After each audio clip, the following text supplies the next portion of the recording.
Selamat berjumpa, Salve. Pada kesempatan ini, kita akan melanjutkan materi pendidikan agama Katolik. Bab 1, Panggilan Hidup Manusia Menurut Kitab Suci. Dengan submateri 1.3, berkaitan dengan hakikat martabat manusia.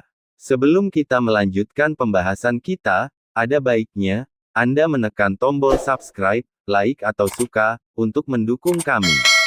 Anda pun bisa membunyikan tanda lonceng agar mendapatkan informasi terbaru dan bermanfaat dari kami. 1.3. Hakikat martabat manusia. Martabat manusia, lahir bersamanya secara kodrati, dan terlepas dari lingkungan kebudayaannya. Martabat manusia, adalah dasar hak-hak asasi manusia, yang tidak diberikan oleh orang lain, pun oleh pemerintah, atau negara. Martabat ini, tidak dapat dirampas oleh orang lain, dan hanya dapat dicemarkan oleh manusia sendiri. Namun, manusia sering dihargai, bukan karena dia ciptaan Tuhan, tetapi manusia diukur dan dihargai, berdasarkan apa yang melekat dalam dirinya, seperti harta, kekayaan, pangkat, dan jabatan. Penghargaan kepada martabat manusia dewasa ini, sering kali berbenturan, bahkan terancam, oleh berbagai persoalan, seperti kemiskinan struktural, pengangguran, bisnis narkotika, aborsi, kekerasan, dan pencemaran lingkungan, dan lain-lain. 1.3.1. Martabat manusia sebagai citra Tuhan.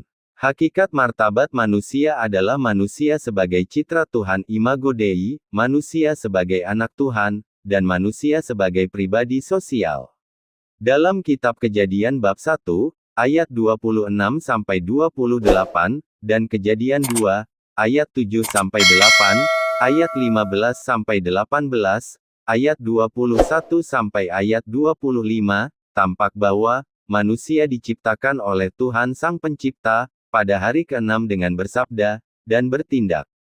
Manusia diciptakan dalam proses yang terakhir, setelah semua yang ada di alam semesta diciptakan. Manusia diciptakan sebagai puncak ciptaan Tuhan. Manusia diciptakan sesuai dengan gambar dan rupa Tuhan, dengan karunia istimewa, yaitu akal budi, hati, atau perasaan, dan kehendak bebas.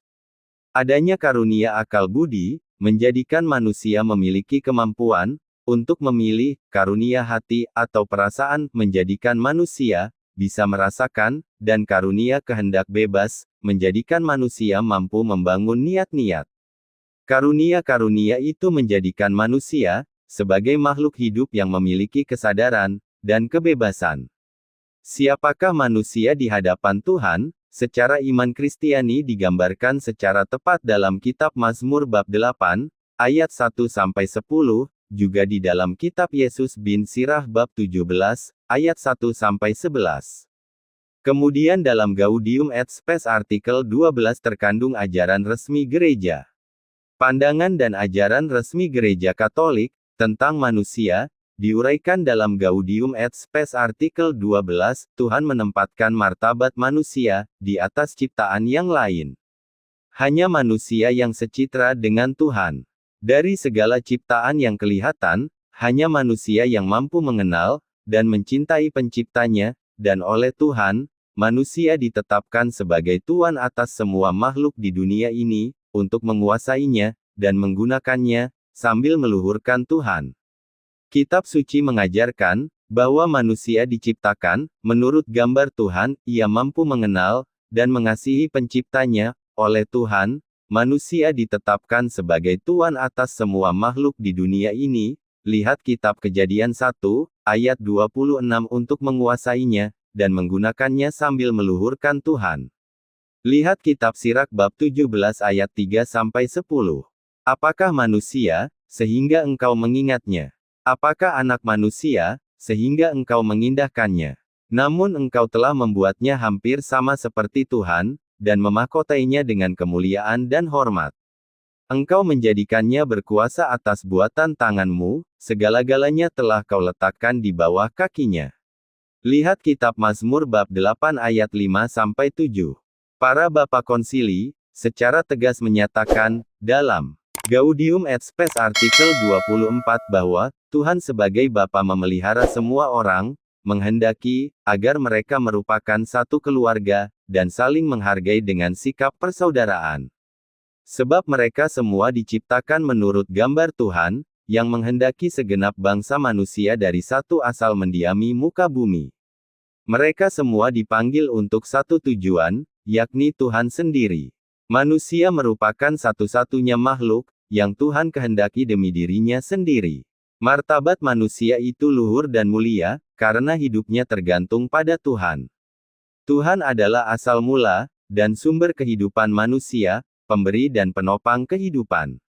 Karena itu, kehidupan manusia harus dilindungi, sejak pembuahan dalam kandungan. Sebab engkaulah yang membentuk buah pinggangku, menenun aku dalam kandungan ibuku. Aku bersyukur kepadamu oleh karena kejadianku dahsyat dan ajaib, ajaib apa yang kau buat dan jiwaku benar-benar menyadarinya. Lihat kitab Mazmur bab 139, ayat 13-14. Tarigan 2013 mengemukakan, bahwa dasar penghargaan terhadap hak asasi manusia, adalah martabat manusia sebagai citra Tuhan. Semua hak asasi, berakar dalam kodrat kemanusiaan. Nilai-nilai kemanusiaan itu, berasal dari Tuhan, pencipta alam semesta.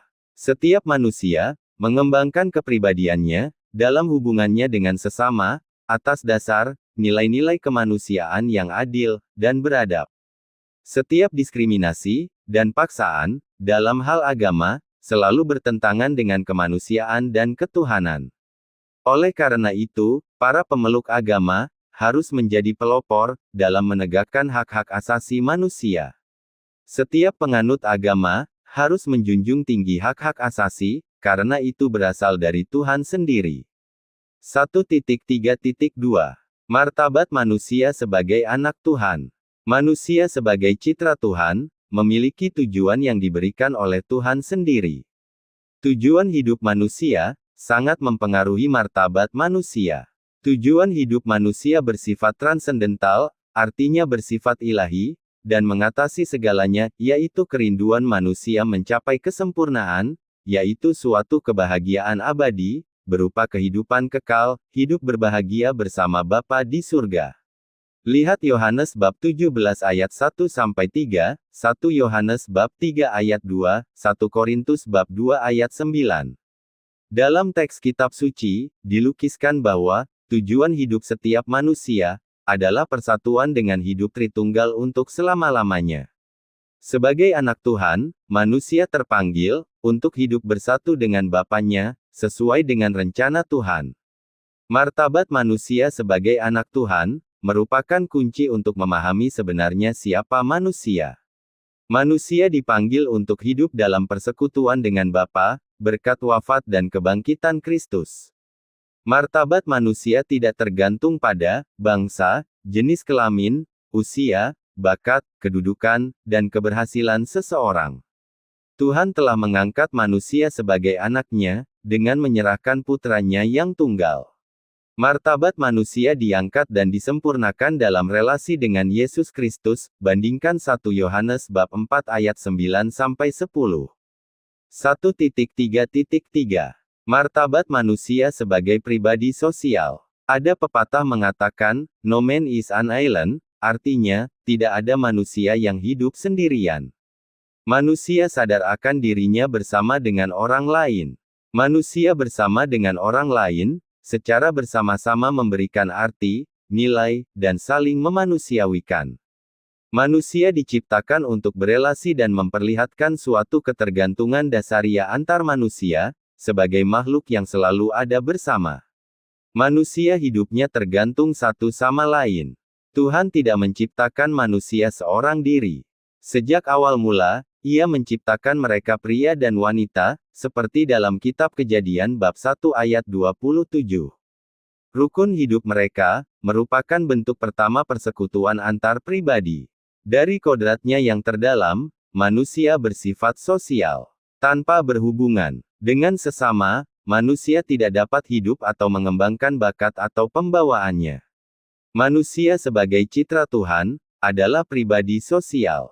Kita perlu membangun kesadaran bahwa kita hidup dalam suatu komunitas kebersamaan. Kebersamaan hendaknya dihayati dengan sikap-sikap yang menunjang kerjasama, saling pengertian, dan peduli. Relasi sosial manusia dipahami dalam penilaian martabat manusia yang tidak bisa terpisah dari kenyataan bahwa manusia diciptakan oleh Tuhan. Tuhan menjadikan manusia sebagai makhluk sosial yang mulia dan bermartabat luhur. Martabat luhur manusia hanya diakui dalam iman akan Tuhan sebagai Sang Pencipta dan dalam diri Yesus Kristus. Manusia menentukan sikap dan hubungannya dengan sesama. Dengan akal budinya dan kemampuan membedakan yang baik dan yang jahat, serta dengan kehendak bebasnya, manusia bertanggung jawab atas perbuatannya. Martabat setiap manusia diuji dalam relasinya dengan sesamanya. Keberhasilan kemanusiaannya dinilai dari sisi kadar etis moral manusia. Dalam konteks bernegara, kepekaan sosial diwujudkan dalam bentuk membayar pajak dengan benar, tepat waktu, dan tidak memanipulasi kewajiban pajaknya. Berikanlah kepada kaisar apa yang menjadi hak kaisar, dan berikanlah kepada Tuhan apa yang menjadi hak Tuhan. Demikian pembahasan kita mengenai submateri tentang martabat manusia. Berikut ini adalah pendalaman materi 1.3, dengan beberapa pertanyaan. Pertama, apakah terjadi pelanggaran terhadap hak asasi manusia di sekitar Anda? Kemukakan kasus-kasus pelanggaran terhadap hak asasi manusia tersebut. Kedua, kemukakan pendapat Anda, mengapa terjadi pelanggaran hak asasi manusia tersebut.